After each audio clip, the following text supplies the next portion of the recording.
Hey everyone, and welcome to Almost Cancelled. I am Peter, that is Connor, and this is our weekly TV news show. Now, we didn't have an episode last week because Thanksgiving meant that there was almost no news.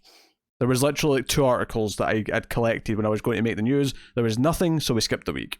Yeah, we were ready to record. We had the time, and then there's just no point. We did something else. Yeah, we were good to go, but unfortunately Thanksgiving meant there was almost no news. The only thing of note that I remember from last week was the official cancellation of Mystery Science Theater 3000 from Netflix, but the creator Joel is like, nah, we're still going to look for a future somehow, some way. And given the type of show that it is, there's a lot of ways or places that could show up. It doesn't necessarily have to be an actual TV service. It could theoretically be something that, you know, becomes something else. It's a very, I'm with you.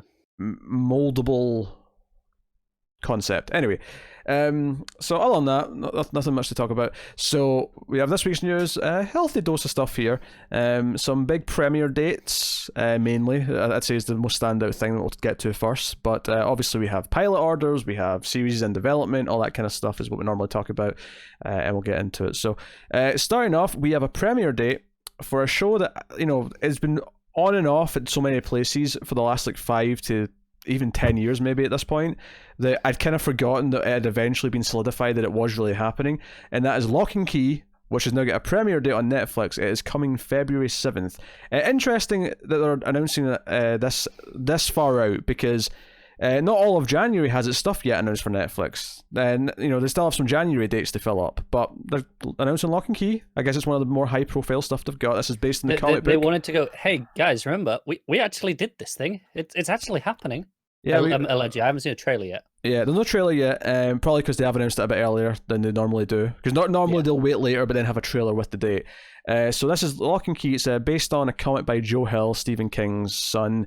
And I have not read it. I've got 5 out of the 6 volumes on my Comixology account, and I've had them there for years.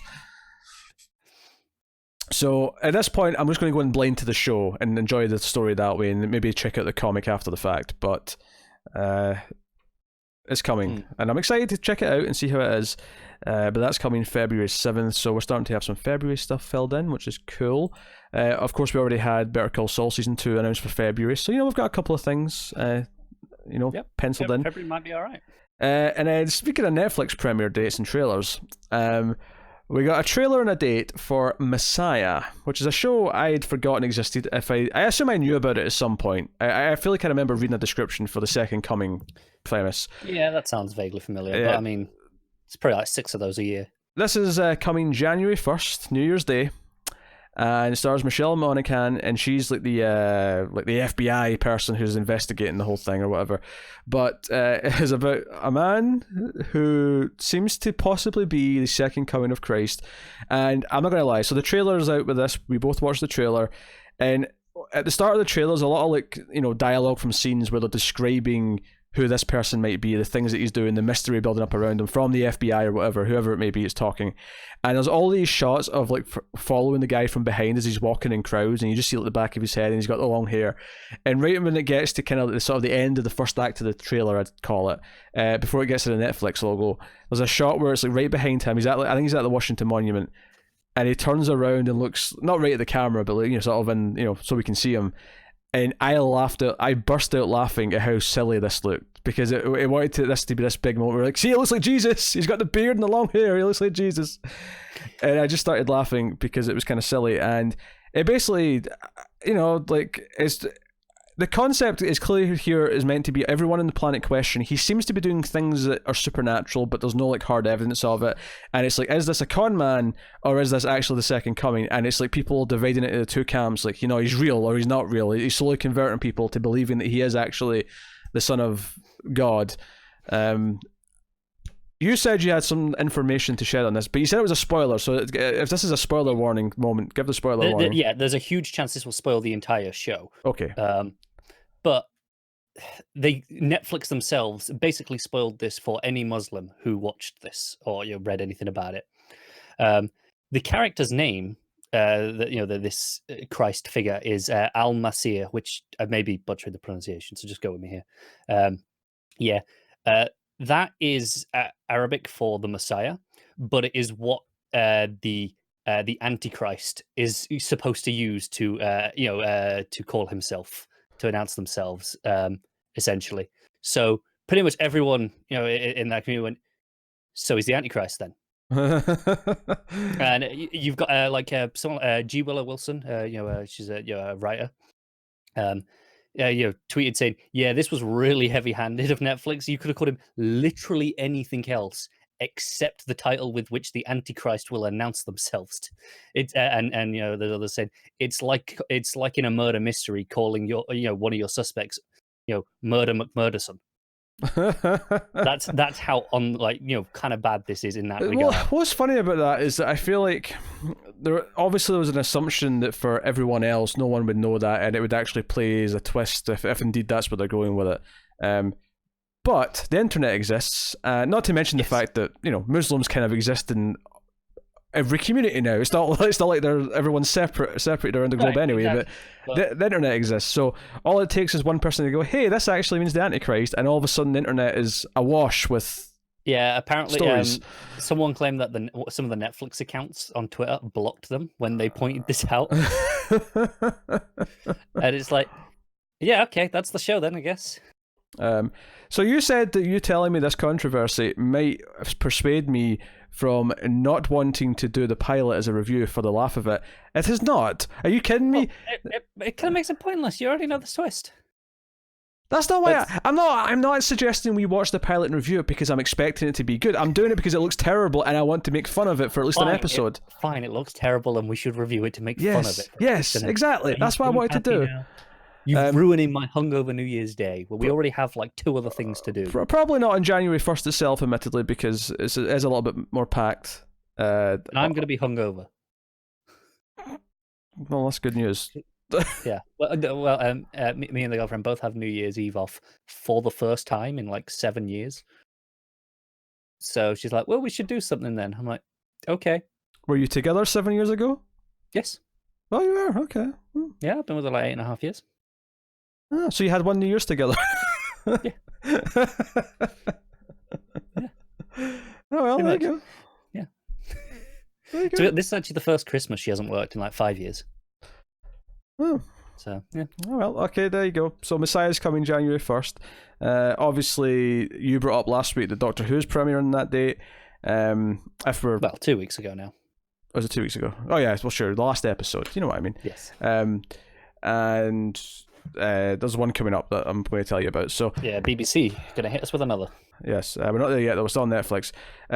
Because not a premiere date. We already had the premiere date for Lost in Space season 2. We knew that was Christmas Eve. But I did want to just mention and acknowledge. I didn't make Connor watch it, but there was a full trailer for it this week, which I did sort of look at myself, and it looks like it's everything you kind of want if you like the first season. It's a lot of adventure survival stuff, and like, okay, we're stranded on a really dangerous planet. And so what you're telling me is it's more Lost in Space. It's more Lost in Space. It looks more fun than I liked from the first season. Cool. And it looks big budget again. One of the things we were impressed about in season 1 was how big budget the whole thing felt, because it was all these visual effects constantly. This looked great. This looks more of the same. And I was like, oh yeah, I'm starting to remember all these characters now. I remember loving Penny, and I remember loving like various characters. Penny being the favourite, but of course, yeah. So that's cool. And then we have a premiere day. There was a teaser trailer as well, but the teaser trailer wasn't like a scene from the show. It was like a little thing they did for the trailer.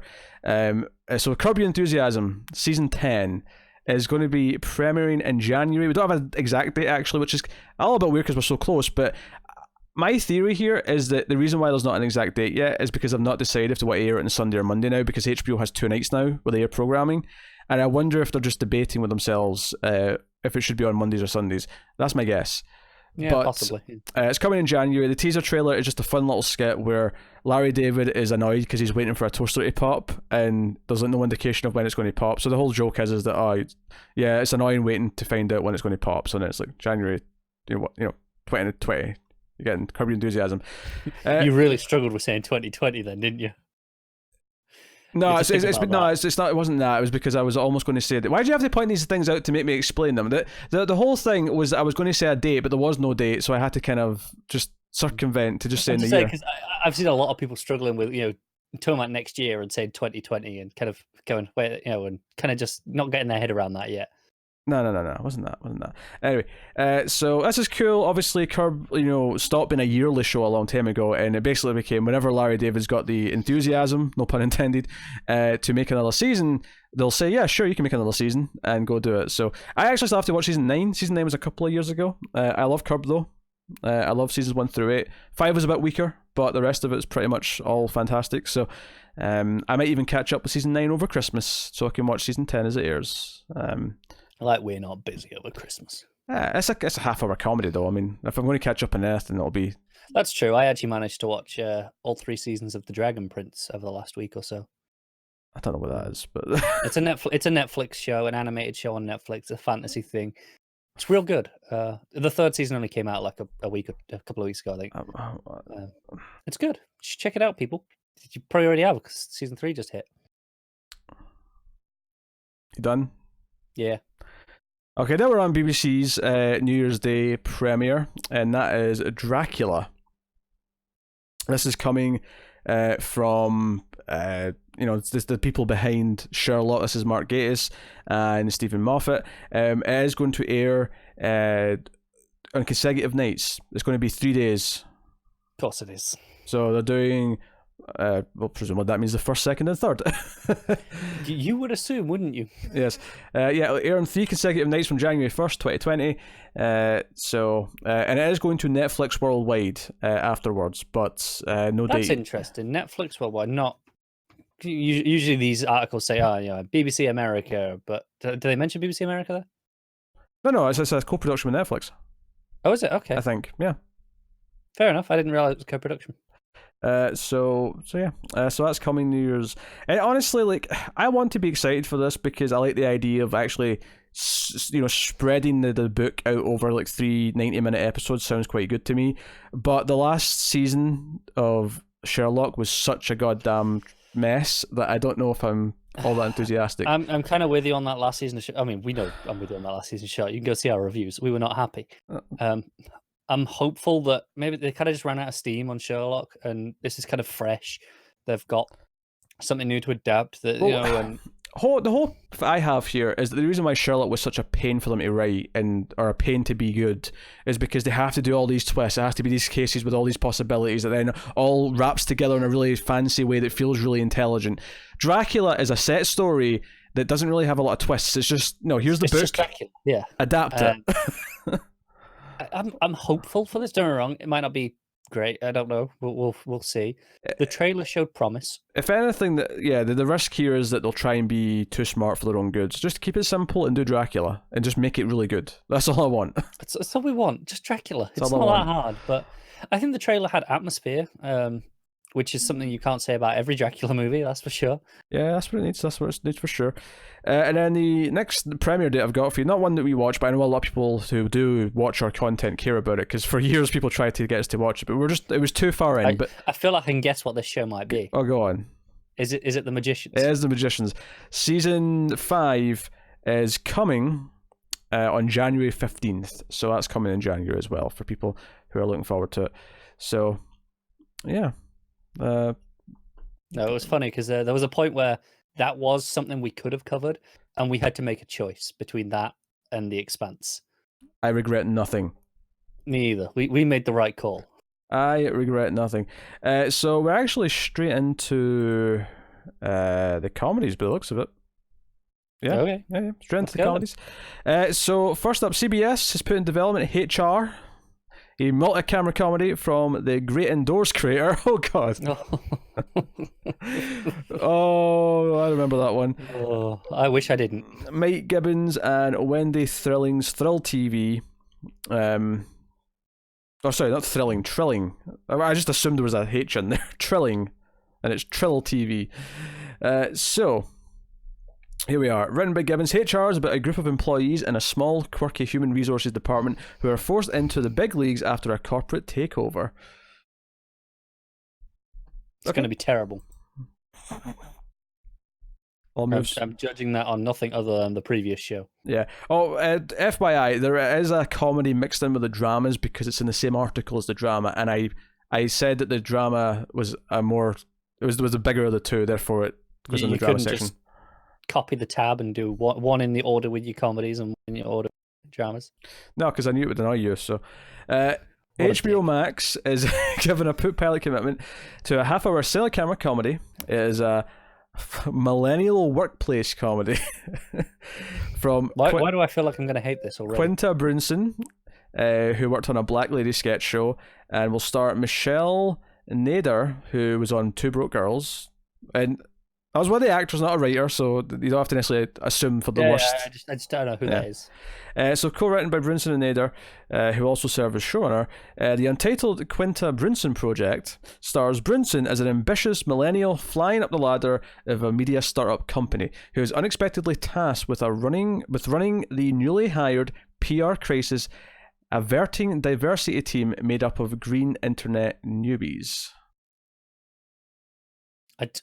I'm good.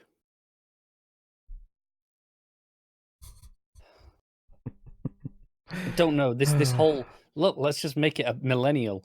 I feel they're doing like that last one used the word quirky. I'm like, just stop it. Just stop it now. It's terrible. Yeah, so we're out of the dramas. Only two. Can you do me a favor? Uh-huh. At least start with the one that's mixed in with the other comedy. Was that the comedy mixed in with that?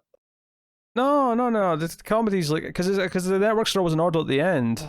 So you can't just start and use it as a bridge one and just do that one. No, because it's one of the 5 networks and those always go at the end. I always put them at the end. I hate you sometimes. That's the format. Well, you're breaking the format by putting the comedy in the middle of the drama section. Look, it's not my fault. Deadline decided to put the 2 things together in one article. Okay. HBO is actually, before we get to the dramas, I will take this time to thank our Patreon producers. This is a good time for it. So thanks to David Sharp, Alison M. Fordyce, Cindy Palacios, and Tyler Hess. Those are our December Patreon producers. That means they're patrons at the $20 and up tier.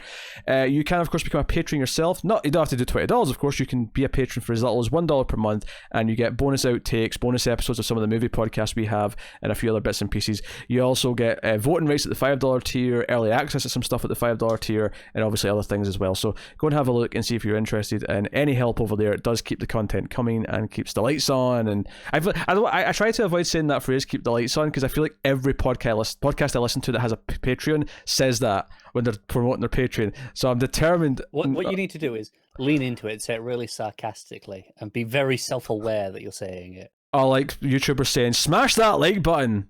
Yeah. I hate that phrase. I hate that phrase so much. It's terrible. Smash that like button.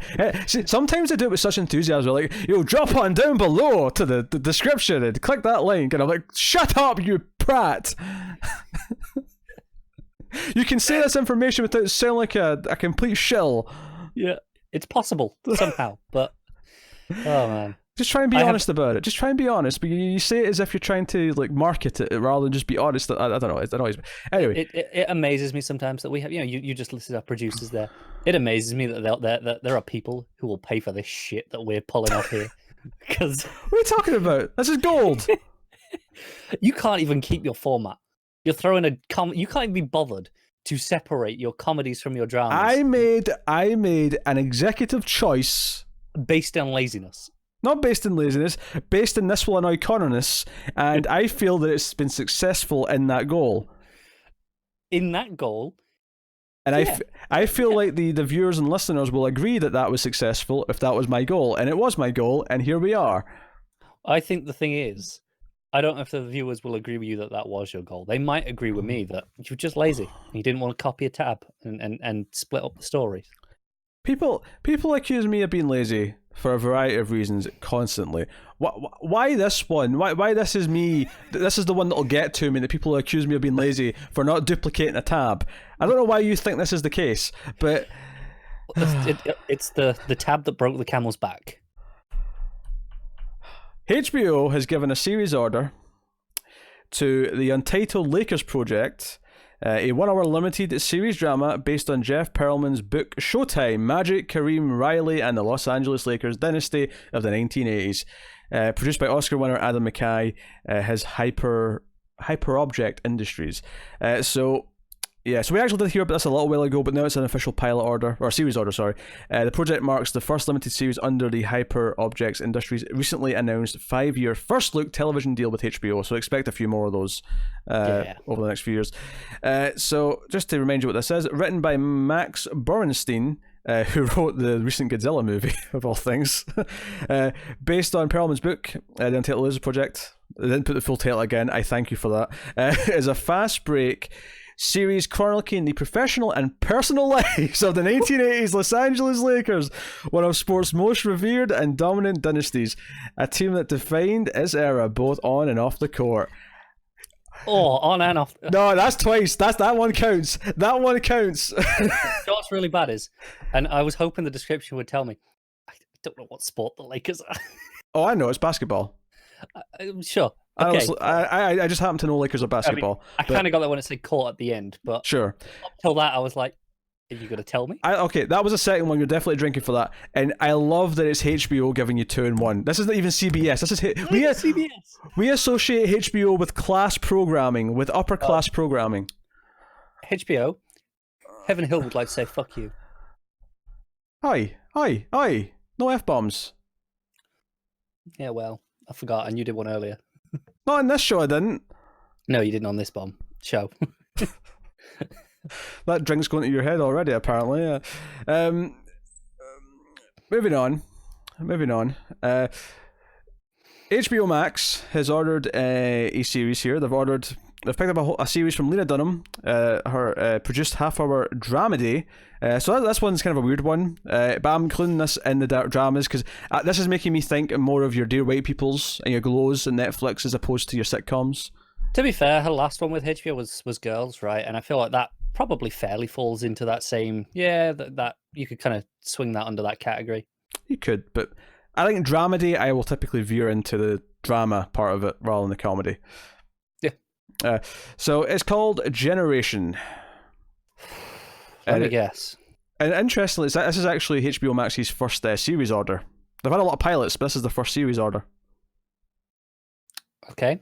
So there you go. Created by Zelda Barnes and her father Daniel Barnes, who also directs, Generation is a dark yet playful half-hour following a group of high school students whose exploration of modern sexuality, devices and all, it's an interesting little addition, tests deeply entrenched beliefs about life, love and the nature of family in their conservative community. Okay. So it's a bunch of filthy sexual millennials and presumably liberal, younger people in a conservative community. Yeah, that's interesting that we've been talking about how the young liberals in the conservative community has been a kind of a theme over the last year or so of TV pickups. This last season we've been hearing about, sure. Yeah, it's interesting to see HBO kind of getting involved in that as well. HBO Max specifically. Sure, HBO Max, but I'm kind of putting them under the umbrella here. But for now, we have to differentiate between them. But okay, yeah. Generally speaking, though, it's more networks that we associate these trends with, as opposed to streaming or cable services. So I don't know. Interesting. Yeah, well, HBO just gave us personal and professional lives twice in one description. So those bastards. Next up, Peacock. Oh, they exist still. NBC's Universal's upcoming streaming platform is developing an hour-long musical drama called Olympic Boulevard. It comes from writer Paula Yu, that's YOO, who worked on The Perfectionist and Supergirl, actually, of all things, and producer Neil Merrin, and choreographer Kyle Hanagami. I had to really think about how many vowels were in that. Like, how many times I had to go. Yeah. Anyway, so written by you, Olympic Boulevard is about a disgraced Korean-American former K-pop star who finds his chance at redemption and a possible comeback when he agrees to teach at one of the first K-pop training schools in America. Do you know what? For a K-pop training schools in America. For the dedicated K-pop audience of the US, this is going to be like a dream come true show for them. I'm quite a big K-pop fan myself. Are you? Oh yeah. SNSD are fantastic. I listen to them all the time. I don't know any K-pop. There was a music video a few years ago that people were sharing because the singer in it was very attractive. The song was terrible, but everyone was talking about how hot the singer was. And I remember that being shared around. Other than that, I know nothing about K-pop. Although Gangnam Style was K-pop, I was right? going to say, you know Gangnam Style. Okay, yeah. I guess that's K-pop. The whole world knows Gangnam Style. So. J-pop, I think I've heard about more often. And if baby metal counts as J-pop, then I guess I'm into one J-pop band. I mean, by definition, not pop. Like the clues in the name. It's kind of a mix, though. The singers are very J-pop sounding.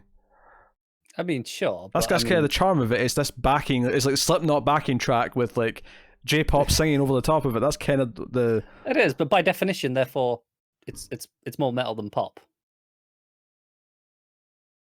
It's pop. It's pop metal. Do you know what? I'll let you have that one. It's pop metal. That's the whole point. Yeah, moving on. I don't care. We're never going to watch it. No. David Tennant is going to play explorer Phileas Fogg in an adaptation of Jules Verne's classic Around the World in 80 Days in a limited series, an 8-part limited series. So this is for Slim Film Plus Television is the name of the company making this. So no network or where it's going as of yet. Following an outrageous bet, Fogg and his valet, Passepartout, maybe if it's got a silent T at the end, I don't know. Probably not, but who knows? Yeah, played by rising French actor Ibrahim Koma.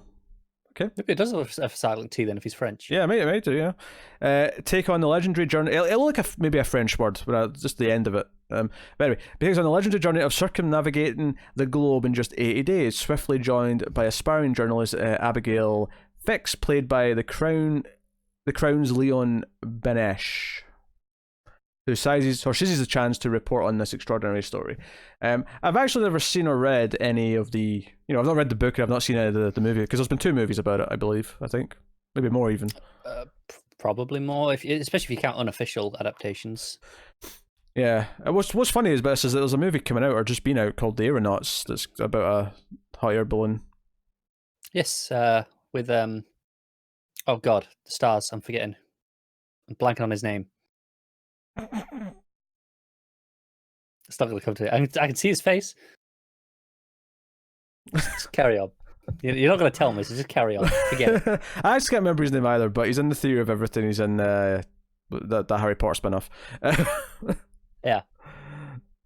I almost said he's Neville Longbottom, but that's not the character in that. It's really not. That's one of the kids in Harry Potter. If you need evidence that I wasn't a Harry Potter dude. So yeah, that's basically it.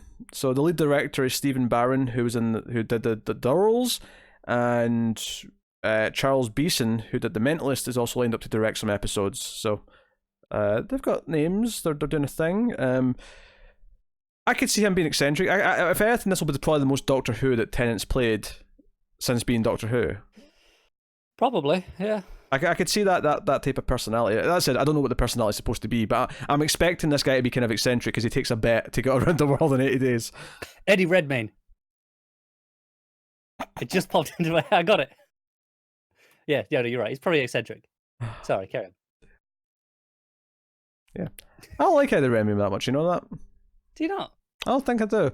I feel like he's supposed to be this golden boy because he's like, in all these Oscar bait movies and stuff. Obviously not counting...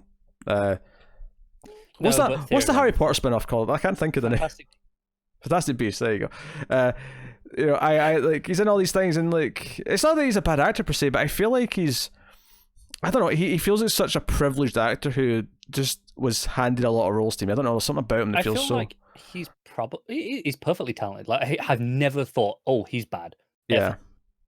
I think he plays the same role a lot. The posh Englishman. And I feel that hampers him a lot because he's just kind of doing that over and over. But I think he's quite good at that, don't get me wrong. I'd like to see him stretch his legs a bit more. He's like Benedict Cumberbatch, but without the batch factor. Yeah, he's losing. He's not quite got the charm. Yeah, he's missing the charm of Cumberbatch. Otherwise, I think he's a perfectly good actor, and especially in the roles that he does, I think he's great at that. I would just like to see him do something a bit different.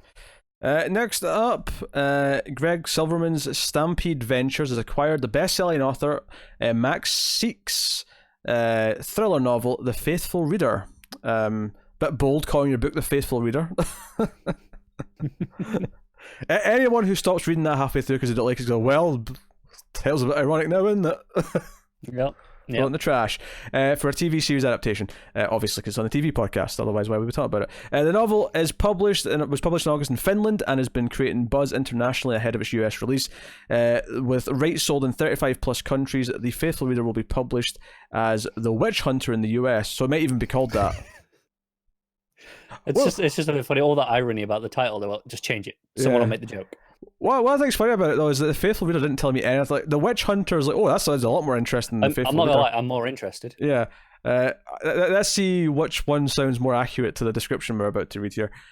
In the novel, Detective Jessica Nemi is called to investigate an extraordinary murder case.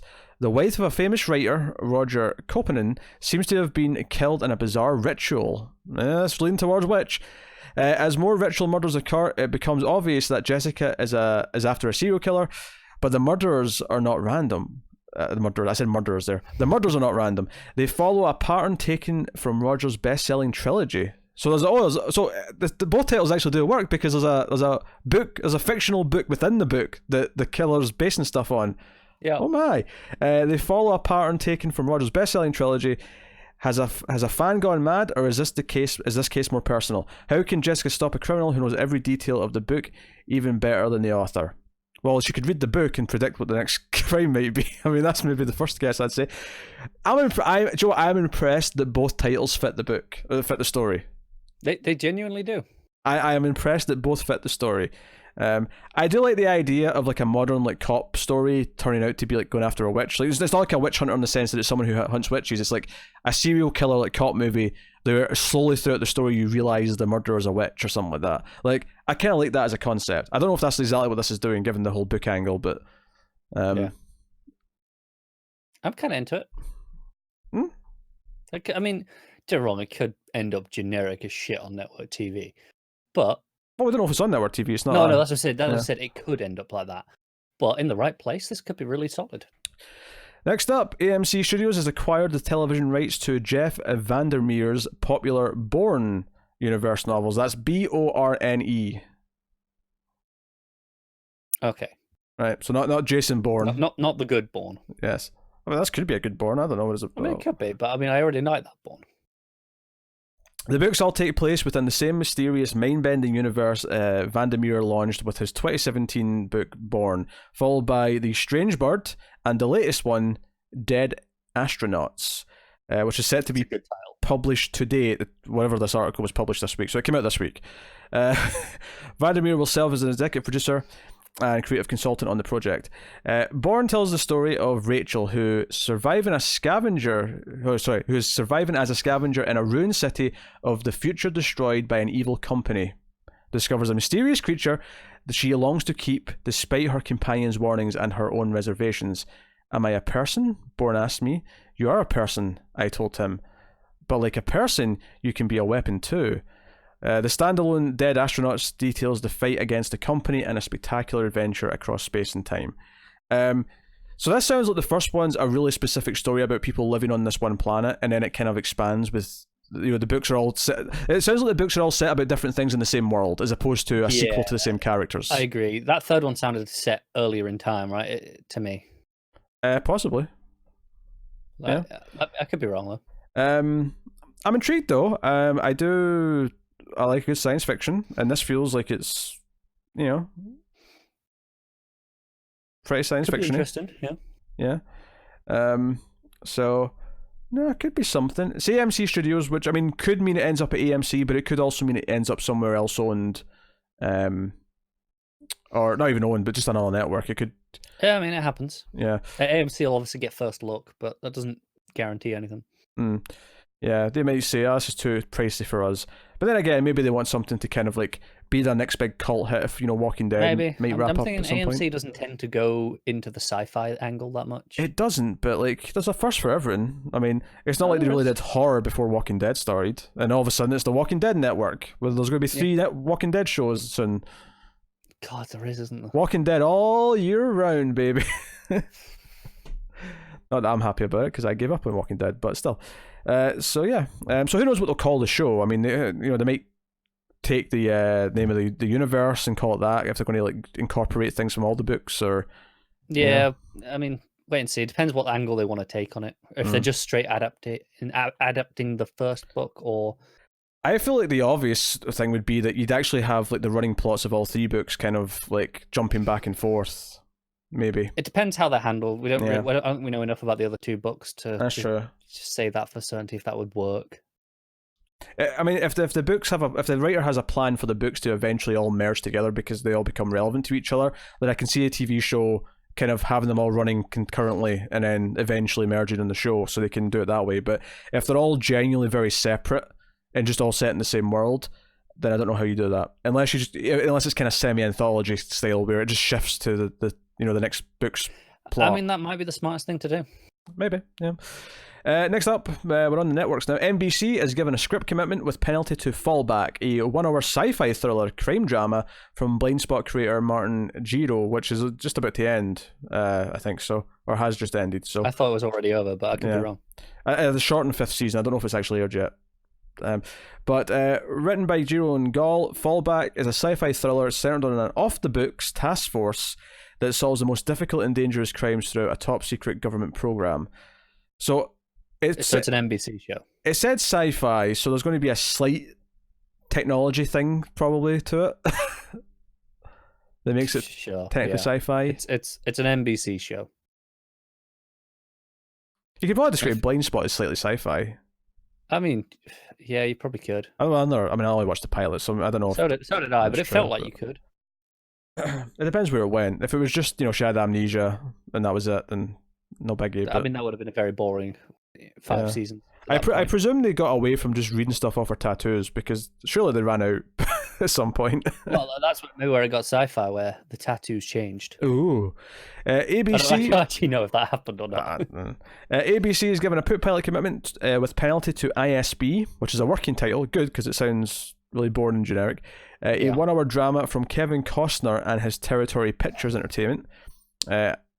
Aaron Helbing and A+E Studios, or A&E Studios as people say it. I don't know why I said it that way. I saw it because they always write it down with a plus symbol, and I just sort of said it without thinking about it. So written and executive produced by Costner. So written by Costner as well, so he's not just producing. That's interesting. He's involved in this. It's not just his company.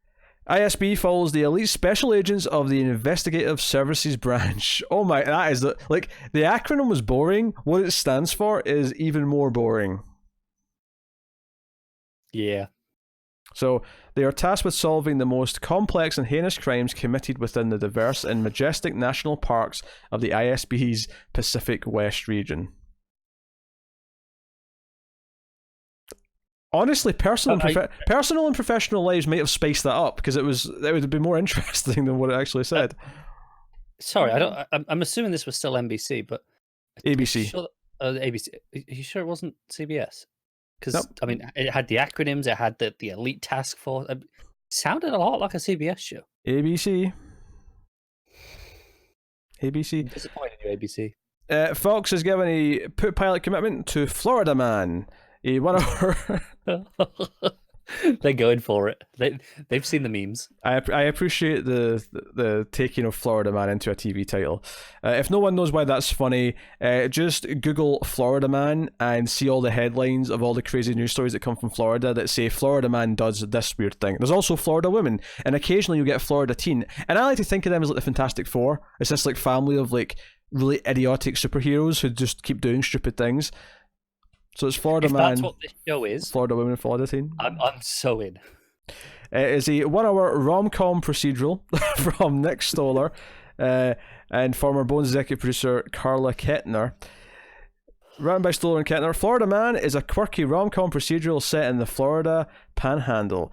Since personal tragedy struck 5 years ago, loquacious, eccentric Belle Prescott has left the rambling property on the Alpalacola River? People who know this river are probably mad at me right now, but Alpalacola River. That's as close as I'm going to get. Far too many. I'm going to Google Florida River and see if it shows up. Far too many syllables in this word. I'm not having it. There should be a limit on syllables in a word. Apala show up in it. Coca-Cola. Doesn't matter. That he shares with his mother.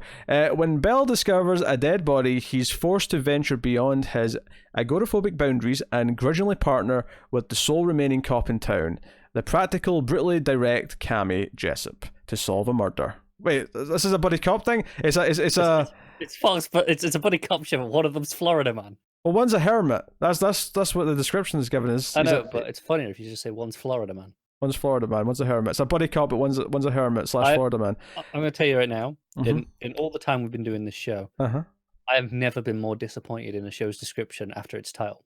Yeah, I think you should drink for buddy cop, but with one's this. I think that's a drinking rule at this point. From next time it comes up, that's a drinking rule.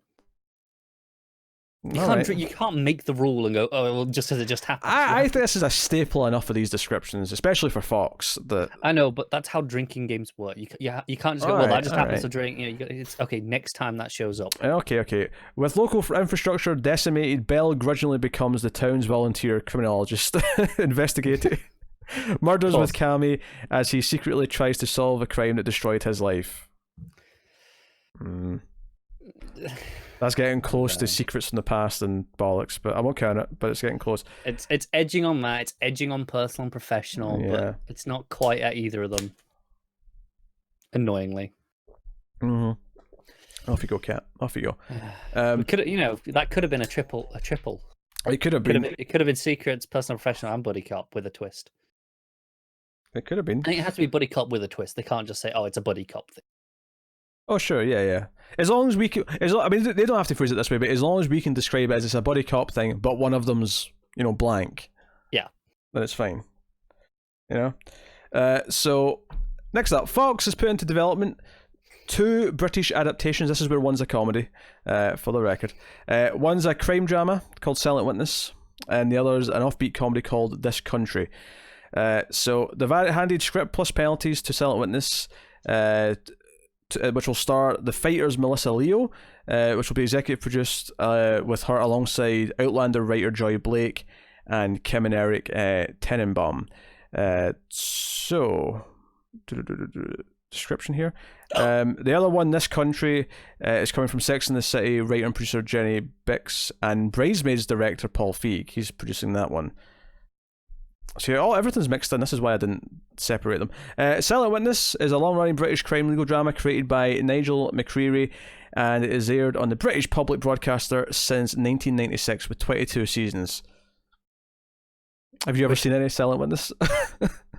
I've never seen it. I'm familiar with it though. Like it's kind of just always on. I've never seen Silent Witness. I'll tell you that right now. It follows 2 determined women with conflicting methodologies, if I say that properly, and their team while working for the chief medical examiner in the shadow of a major departmental scandal involving corruption at the highest levels. I assume this was just the start of the show. I can't imagine this was 22 seasons of this, with external bias pressures from all sides. They must use their scientific expertise to unravel clues in a mysterious deaths while maintaining complete independence. Everybody tells a story: who they were, how they lived, and most importantly, how they died. Do you know, there was a sense there where I thought it was going into personal and professional. Oh, I bet you did. Well, there's the sound that they're going to maintain, and I was like, is it something to do with their personal lives? And it just said independent, so I went, that's a professional aspect. That doesn't count. But I mean, sure, why not? Who cares? We're not that particularly enthused by Silent Witness, I don't think. Do you know, I got my phone vibrating. I got all excited. I was like, "Oh, something's happening! Someone sent me a message, or there's some notification." And then it's just an email of some spam or something. No, it was the battery saying it was needing charged. Oh, that's even worse.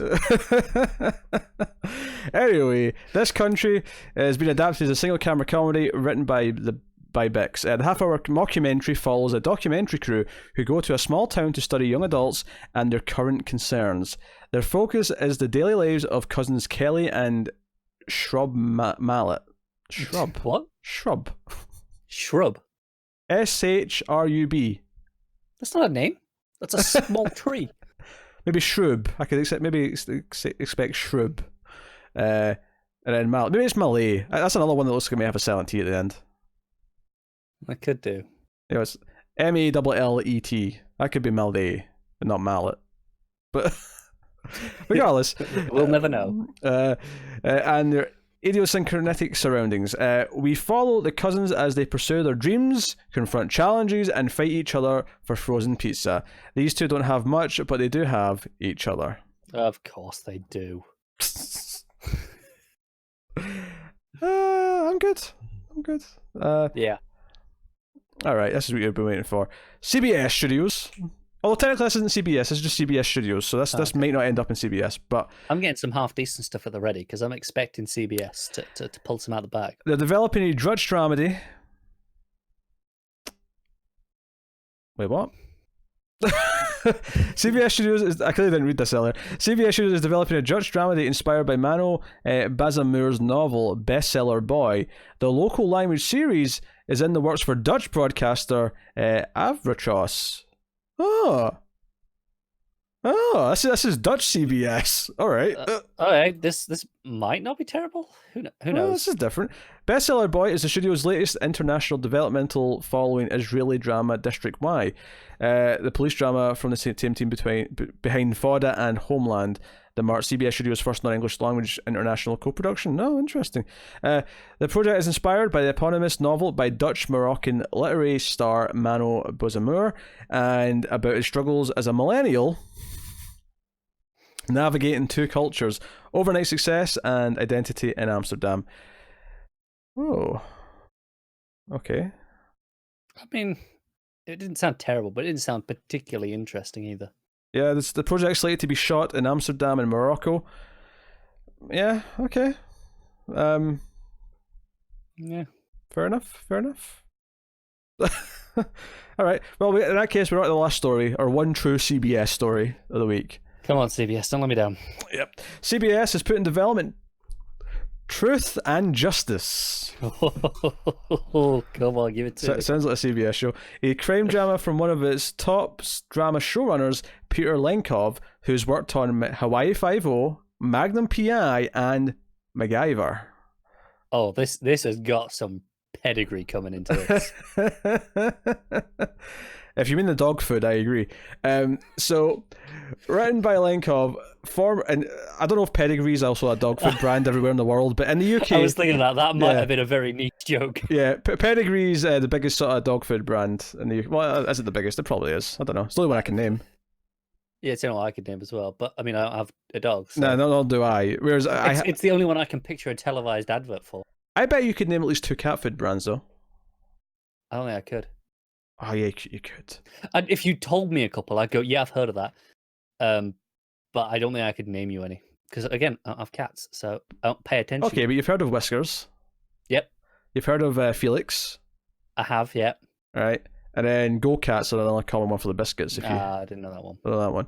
But Felix and Whiskers are both pretty... Yeah, no, I agree. I couldn't have come up with those names, but as soon as you said them, I'm like, yeah, I can picture the adverts. Yeah, my cats eat Felix for the record. They don't like Whiskers. I tried Whiskers with them and didn't... Which one's the tin and which one's the pouch? Because one of the adverts, one of them has the... They're always in one of the other. They both sell both, but okay. But I think... I don't know. I haven't seen the ads in years. I can in the adverts that used to play. I haven't seen them in years either. But one of them always had a tin and one had a bag. Yes, pouch. They both sell both because they are variants. Yeah, that makes sense. But yes. So did I get to the description here? I didn't know. I don't know. No, we didn't. So former undercover cop Halpin and Struss. Truth and Justice revolves around. Wait, what? Revolves around. Oh, okay. I was wondering who those two names were, but it was who we mentioned in our paragraph. I just forgotten about them. So, Truth and Justice revolves around a disgraced cop turned PI and down and out journalist, both seeking redemption, who team up and use nothing but their intellect, perseverance, and profound empathy to dive deep into the lives of victims and perpetrators to deliver the justice that is so desperately needed in an otherwise flawed system. That is the most boring, dry description of a show I have ever read. I didn't even get to drink. No, you didn't. Goddamn CBS. Can't be trusted for anything. Piece of shit. Yes. Yeah, it sounds like shit. Where would you want from me? It sounds like another shitty CBS show. Yeah. And we have to make sure we say shit at least a few times just so that they know we're not for kids, content-wise, now. Yeah. as YouTube have implemented another system. Another one. Yes. Yeah, that one. Yeah, okay. Yeah. I do know that one. But that is the show. Of course, the big thing to tell you about is that coming this week, before the next news episode goes up, we will have started reviewing season 4 of The Expanse. We will indeed. I'm just looking what else we have scheduled. The next batch of short treks is also scheduled for this week. I think these are the animated. Oh, the 2 animated ones. Okay, that's cool. So we are planning on getting to those as well. And also, the first half of Crisis airs. Oh, of course, yeah. I mean, we cover that in television for the multiverse every week anyway, but yeah. We do, but I feel like, there are a lot of viewers who kind of don't bother with the CW shows a lot because they're mostly shit, and I get that. But they came back for the crossover last year, and they might well again this year with it being Crisis. So we will be covering that as soon as we reasonably can after it airs. But we're looking forward to it. Yeah. Yeah, you're typically better than the rest of the seasons of all the shows. It was last year anyway, the crossover. So hopefully, by far, and this has some prestige going into it with it being such a major story that they're actually tackling this time. Yeah. So hopefully it is good fun. So yeah, some big stuff to happen in the next week. But otherwise, that is us. So thank you very much for joining us. You can, of course, let us know what you thought of any of the news in the comments, like and subscribe, ding the bell for the notifications, all that stuff. All of that helps. Rate the podcast on Apple Podcasts, give us 5 stars and a review because it does help more people find us. They share it out a little bit more. So do that. We mentioned Patreon earlier. Go to patreon.com/MailFuzzTV to find out more about that. And otherwise, yeah, check out the reviews that went up this week. Mr. Robot, Watchmen, Mandalorian all went up. Check out our movie podcast, Screams After Midnight for horror movies, the Atomic Cinema Experiment for sci-fi movies, and see what you like. So, but that's us. So thank you once again for watching or listening. We always appreciate it. Keep watching TV, guys. Have you got any vanilla?